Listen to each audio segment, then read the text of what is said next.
السلام علیکم ورحمۃ اللہ وبرکاتہ۔ الحمد للہ وکفى وسلام علی عباده الذین اصطفى، اما بعد فاعوذ باللہ من الشیطان الرجیم، بسم اللہ الرحمن الرحیم۔ ربنا وجعلنا مسلمین لک ومن ذریتنا امة مسلمة لک وارنا مناسکنا وتب علینا انک انت التواب الرحیم۔ وقال النبی صلی اللہ علیہ وسلم یا ابا ہریرہ ان قتلت او حرقت لا تشرک باللہ، او کما قال علیہ الصلاۃ والسلام۔ معزز سامعین کرام، ملت اسلامیہ کے دھڑکتے دلوں، اللہ تبارک تعالیٰ کا بے پایا احسان و کرم ہے کہ اللہ تبارک تعالیٰ نے ہم سب کو سب سے بہترین اسلوب، سب سے بہترین طریقہ اور سب سے بہترین ثقافت مذہب اسلام کی شکل میں عطا فرمایا ہے۔ زندگی میں جو طریقہ ہم نے اپنایا ہے، اس طریقے میں سب سے بہترین اسلوب، سب سے بہترین طریقہ کو اسلام کا طریقہ کہا جاتا ہے، اور اسی طریقے کو نافذ کرنے کے لیے، اسی طریقے کو انسانوں کی زندگی میں ڈھالنے کے لیے آپ صلی اللہ علیہ وسلم کو دنیا میں بھیجا گیا۔ یہ طریقہ سب سے بہترین طریقہ ہے، یہ اسلوب سب سے بہترین اسلوب ہے، یہ نہج سب سے بہترین نہج ہے، اور اس میں اللہ تبارک تعالیٰ نے بہت ساری خوبیاں رکھی۔ ایمان کے ساتھ ساتھ ایمان کے تقاضے بھی ہے، ایمان کے ساتھ ساتھ ایمان کے متغیر، ایمان کے مخالف جتنی بھی چیزیں ہیں ان کو چھوڑنا بھی لازم اور ضروری ہے۔ اسی لیے حضرت ابراہیم علیہ نبینا علیہ الصلوۃ والسلام نے اللہ تعالیٰ سے دعا کی تھی، ربنا وجعلنا مسلمین لک ومن ذریتنا امة مسلمة لک۔ کہا تھا اے اللہ ہم دونوں کو اپنی اطاعت کرنے والا بنائیے، ہماری ذریات کو اپنا فرما بردار بنائیے، اور ہمیں اپنی عبادت کا راستہ دکھائیے، اور ہمارے توبہ کو قبول کیجئے، بے شک آپ بہترین توبہ قبول کرنے والے اور بہترین رحم کرنے والے۔ حقیقت ہے کہ حضرت ابراہیم علیہ نبی علیہ الصلوۃ والسلام نے جو طریقہ اللہ تعالیٰ سے مانگا ہے، اور آپ صلی اللہ علیہ وسلم کے بارے میں فرمایا گیا، ربنا وبعث فیہم رسولا منہم یتلو علیہم آیاتک ویعلمہم الکتاب والحکمہ ویزکیہم۔ ربنا وبعث فیہم، اے ہمارے رب ہم میں ایسے رسول کو آپ بھیجئے جو تیرے کلام کی تلاوت کرے گا، جو کتاب و حکمت کو سمجھائے گا، اور تیری کتاب کا علم دوسروں کو دے گا، وَيُزَكِّيهِمْ، اور تزکیہ نفس کرے گا، انسانوں کو ان کے گناہوں سے بچائے گا، جو گناہ کر چکا ہے ان کے نفس کو دھونے کی کوشش کرے گا، ان کو بالکل صاف شفاف کرے گا۔ اور بے شک اللہ تبارک تعالیٰ ہی یہ چیز عطا کرنے والے ہیں، اور اللہ تعالیٰ ہی بہترین حکمت والے، زبردست قوت والے ہیں۔ یہ اللہ ہی دے سکتے ہیں، اللہ کے علاوہ کوئی نہیں دے سکتے۔ تو یہ بہترین نہج، یہ بہترین طریقہ جو اللہ تعالیٰ نے ہم سب کو عطا کیا ہے، ہمیں چاہیے اس نئے دور کی نئی پالیسی والی سیاست جو ہے، اس سیاست کے اندر ہم اسلام کے طریقہ کو نافذ کریں۔ اس نئے پالیسی سیاست کے اندر ہم اسلام کے نہج اور اسلام کے طریقہ کو شامل کریں، تاکہ لوگ یہ سمجھیں کہ اسلام کی یہ کوالٹی ہے، اسلام کی یہ پہچان ہے، اسلام کی یہ ثقافت ہے۔ جب تک اسلام کی پہچان نہیں ہوگی، جب تک اسلام کے طریقے ہر طریقے سے الگ ہو کر سامنے نہیں آئیں گے، سب سے بہترین اسلوب میں لوگوں کے سامنے نہیں آئیں گے، اس وقت تک لوگ اسلام کے طرف کھینچے نہیں جائیں گے، اسلام میں شامل نہیں ہوں گے۔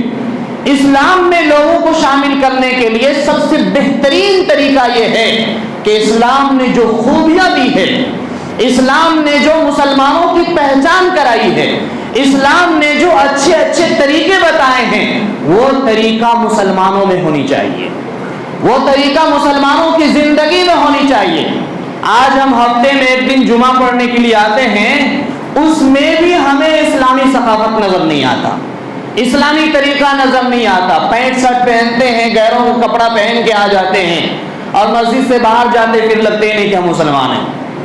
ہمارا تعارف کیسے ہوگا؟ ہماری پہچان دوسروں کی پہچان سے الگ کیسے ہوگی؟ ہمارے اندر جو خوبیاں دی ہے وہ خوبیوں کا اظہار کب ہوگا؟ تب ہوگا جب کہ ہم اسلامی تہذیب میں زندہ رہیں گے، اسلامی ثقافت میں زندگی گزاریں گے، اسلامی طریقے کے ساتھ ہم دنیا میں زندگی گزاریں گے، تب جا کر ہماری پہچان بنے گی، ہماری ثقافت بنے گی۔ اور جس مسلمان کے اندر اسلامی ثقافت نہیں ہے، اسلامی تہذیب نہیں ہے، اسلامی طریقہ نہیں ہے، ایسے لوگوں کے لیے اللہ کے نبی جناب محمد رسول اللہ صلی اللہ علیہ وسلم نے فرمایا، لا يبقى من الاسلام الا اسمه ولا يبقى من القرآن الا رسمه۔ ایک زمانہ ایسا آنے والا ہے کہ اسلام صرف نام کا رہ جائے گا، قرآن صرف رسم کے لیے پڑھا جائے گا، اور عالی شان مسجدیں بنائی جائے گی، لیکن مسجد غیر آباد ہوگی، مسجد آباد نہیں ہوگی، مسجد میں نماز پڑھنے نہ پڑھنے والے نظر نہیں آئیں گے، قدم قدم پر مسجد ہوگی لیکن مسجد ویران ہوگی، مسجد ویران ہوگی۔ یہ قیامت کی نشانی ہے، یہ قیامت کی پہچان ہے، یہ قیامت کی علامات ہے کہ اسلام صرف نام کا رہ جائے گا۔ کیا مطلب ہے اس کا؟ اس کا مطلب یہ ہے کہ ہمارا نام عبداللہ ہوگا، ہمارا نام عبد الرحمن ہوگا، ہمارا نام محمد سلیم ہوگا، ہمارا نام محمد اشفاق ہوگا، لیکن ہمارا کردار اسلام والا نہیں ہوگا، ہماری زندگی اسلام والی نہیں ہوگی، ہمارا طریقہ اسلام سے ہٹ کر کے ہوگا، ہمارا رہنا سہنا چلنا پھرنا کھانا پینا یہ سب اسلامی تہذیب کے خلاف ہوگا۔ تو پھر کیا ہوگا؟ صرف مسلمان نام کا رہے گا، صرف نام کا مسلمان ہے، کام کا نہیں ہے، کردار نہیں ہے، اوصاف نہیں ہے، علامت نہیں ہے، پہچان نہیں ہے، ثقافت نہیں ہے، ان کے اندر جو کوالٹی ہونی چاہیے وہ کوالٹی ان کے اندر نہیں ہے۔ اور قرآن صرف رسم کے لیے رہ جائے گا۔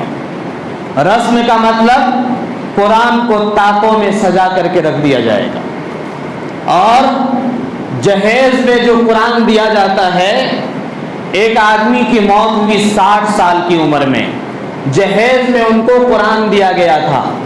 60 سال سے پہلے، موت سے پہلے کسی نے ان سے پوچھا کہ آپ کو جو آپ کے ماں باپ نے قرآن دیا تھا جہیز میں، اس قرآن کو آپ نے کبھی کھولا ہے، کبھی پڑھا ہے؟ تو اس نے کہا کہ کبھی نہیں کھولے، قرآن کو کبھی نہیں کھولے، کبھی نہیں پڑھے ہیں۔ مسجدوں میں قرآن کو لالا کر سجا سجا کر رکھ دیا جاتا ہے، طاقوں میں سالوں سال رکھا رہتا ہے، لیکن اس کو نہ اتارنے والا کوئی نظر آتا ہے، نہ پڑھنے والا نظر آتا ہے۔ ہاں، جب کوئی مر جائے تو قرآن خانی میں جا کر قرآن پڑھے جائیں گے، کہیں پروگرام ہوگا تو وہاں پر اسٹیج پر بیٹھ کر کے قرآن کی تلاوت ہوگی، کہیں ختنہ ہوگا تو اس میں برکتاً قرآن کی تلاوت کی جائے گی، کوئی دکان کھولے گا تو اس دکان میں جا کر فاتحہ خوانی کی جائے گی۔ کیا قرآن اسی کے لیے نازل ہوا تھا؟ کیا قرآن کا اصل مقصد یہی تھا؟ قرآن ایک دستوری کتاب ہے، قرآن اسلام کا ایک مکمل ضابطۂ حیات ہے۔ اس قرآن کے اندر اللہ نے پوری زندگی جینے کا نظام بیان فرمایا ہے۔ یہ قرآن سجا کر رکھنے کے لیے نہیں، یہ قرآن صرف قرآن کھانی کرنے کے لیے نہیں، یہ قرآن صرف مجلس سجانے کے لیے نہیں، بلکہ قرآن پڑھنے کے لیے اور پڑھ کر کے ان کے اندر جو ہدایتیں ہیں، جو اللہ تعالیٰ کا پسندیدہ عمل ہے، جو اللہ تعالیٰ کا حکم ہے، جو اللہ تعالیٰ جس راستے کو پسند کرتا ہے، اللہ تعالیٰ کو جو عمل محبوب ہے، اس عمل کو ناپ کر سوچ کر اس کو اپنی زندگی میں ڈھالنے کی کوشش کرے، تب جا کر ہم قرآن پر چلنے والے ہوں گے، قرآن پر صحیح میں حقیقت میں ہم عمل کرنے والے ہوں گے۔ وہ اپنا قرآن رکھا رہے گا تو یاد رکھیے وہ گھر میں قرآن رکھنے سے نہ تو جین اور جنات بھاگنے والا ہے اور نہ گھر میں کوئی برکت آنے والی ہے۔ اس لیے میرے بھائیوں، قرآن ہر گھر میں پڑھی جانی چاہیے، چھوٹے ہو بڑے ہو بوڑھے ہو بچے ہو، ہر ایک کو قرآن پڑھنے کی تلقین کیجیے، تاکید کیجیے۔ ہر مسلمان کو قرآن پڑھنے آنا چاہیے، کیونکہ قرآن یہ اللہ کا کلام ہے، یہ اللہ کا کلام ہے۔ فَإِنَّ أَصْدِقَ الْحَدِيثِ كِتَابُ اللَّهِ، اللہ کے نبی صلی اللہ علیہ وسلم نے فرمایا کہ باتوں میں سب سے سچی بات یہ اللہ کا کلام ہے۔ اللہ کا کلام یہ تمام باتوں میں سب سے سچی بات ہے، اسی لیے اللہ تعالیٰ نے فرمایا لا ریب فیہ، اس کے اندر شک کی کوئی گنجائش نہیں ہے۔ قرآن کے اندر شک کی کوئی گنجائش نہیں ہے، کہیں سے اس کے اندر ریب نہیں ہے، کہیں سے اس کے اندر ملاوٹ نہیں ہے۔ قرآن چیلنج کرتا ہے 1450 سال سے، اگر کسی کو قرآن پر شک و شبہ ہے اس قرآن جیسی ایک آیت لا کر کے پیش کر دو۔ سب کے لیے یہ چیلنج برابر ہے، لیکن دنیا ختم ہو جائے گی، قرآن کا ایک نقطہ کبھی نہیں بدل پائے گا، قرآن کا نقطہ نہیں بدلے گا۔ اور کان کھول کر کے سن لیجئے، جس دن قرآن کے نقطے بدلنے کی کوشش کرے گا، جس دن قرآن کے زیر و زبر کو بدلیں گے، ہم نے ایک جگہ دیکھا الف لام میم ذالک الکتاب لا ریب فیہ ھدی للمتقین الذین یؤمنون بالغیب ویقیمون الصلاۃ ومما رزقناہم ینفقون کی جگہ پر یوقنون لکھ دیا ہے، اور ومما رزقناہم ینفقون کی جگہ یوقنون لکھ دیا، والذین یؤمنون بما انزل الیک وما انزل من قبلک وبالآخرۃ ھم یوقنون کی جگہ پر ینفقون لکھ دیا ہے۔ اور وہ یہ سمجھا کہ جس طرح سے ہم لکھ رہے ہیں مسلمان ایسے ہی پڑھنے لگے گا اور ان کے ایڈیشن کو چھپا کر لوگوں کو بانٹنے لگے گا، لیکن ان کے منہ پر ایک کاڑا تماچا لگا جب 10 سال کا ایک چھوٹا سا معصوم بچہ نے کہا کہ اس قرآن کے ایڈیشن میں غلطی چھاپا گیا ہے اور یہاں پر فلاں فلاں چیز بدل دیا گیا ہے۔ یہ قرآن ایسی کتاب ہے جس کی حفاظت کی ذمہ داری اللہ تعالیٰ نے خود لیا ہے۔ اِنَّا نَحْنُ نَزَّلْنَا الذِّكْرَ وَإِنَّا لَهُ لَحَافِظُونَ، ہم نے ہی قرآن کو نازل کیا ہے اور اس قرآن کی حفاظت کی ذمہ داری ہم خود لیتے ہیں۔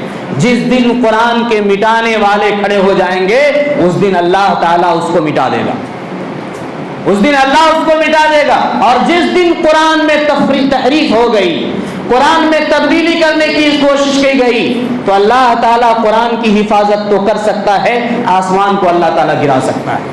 اس قرآن کی حفاظت کے لیے اللہ آسمان کو گرا دے گا، اللہ زمین کو پھاڑ دے گا، اللہ دنیا کی نظام کو بدل دے گا، لیکن قرآن میں اللہ تحریف نہیں ہونے دے گا۔ اس کی گواہی ہے، اس کا ثبوت ہے، جنگ آزادی کے موقع پر لوگوں نے 3 لاکھ قرآن کے نسخے جلا دیے، سمندر کو پورا کالا کر دیا، سیاہ کر دیا۔ ایک معصوم چھوٹے ننھے بچے کو لایا گیا، اس کو کہا پڑھو، تو 6 گھنٹے میں پورے قرآن کو پڑھنے کی کوشش کی، اور جب پڑھتا چلا گیا نہ کہیں اٹک ہے، نہ کہیں رکاوٹ ہے، نہ کہیں غلطی ہے، اس کے بعد بڑے ماہر آدمی نے کہا کہ اس کو کیا کرو گے جس کے سینے میں قرآن محفوظ ہے؟ اس جیسے دنیا میں کروڑوں بچے ہیں جن کے سینے میں پورے قرآن ہو بہو نقطہ اور زیر و زبر کے ساتھ محفوظ ہے، موجود ہے، اس کو کیا کرو گے؟ قرآن تو جلا سکتے ہو، لیکن ان کے سینے کو کیا کرے گو جس سینے کے اندر قرآن موجود ہے؟ چھوٹی سی پتلی سی کتاب کو یاد کرنے میں آدمی کو بڑی محنت پڑتی ہے، بڑی مشقتیں ہوتی ہے،